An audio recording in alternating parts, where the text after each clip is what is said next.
সোনাটুন চ্যানেলে তোমাদের স্বাগত জানাই। আজকে আমি তোমাদের এক অনেক সুন্দর গল্প শোনাবো। টুনি আর কাকের সৌন্দর্য আর কুৎসিত চেহারা নিয়ে।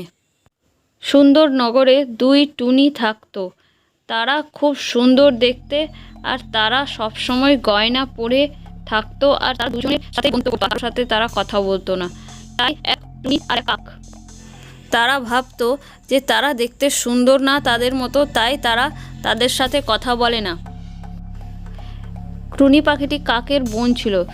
তারা ভাই বোন মিলে ভাবলো যে এই দুই টুনিকে সুন্দর থেকে কুৎসিত বানিয়ে দিবে।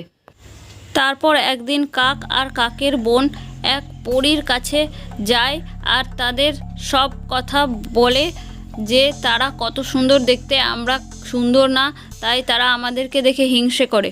তখন পরী শুনে বলে, এই সব কোনো কথা নাই, চলো আমি তোমাদেরকে ওদের মতো সুন্দর বানিয়ে দিচ্ছি।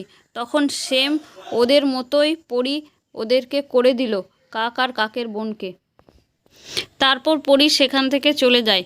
গল্পটি ভালো লাগলে গল্পে লাইক, শেয়ার, কমেন্ট করে দিও আর চ্যানেলটাকে সাবস্ক্রাইব করে দিও। তো দেখা হচ্ছে পরের গল্পের সাথে।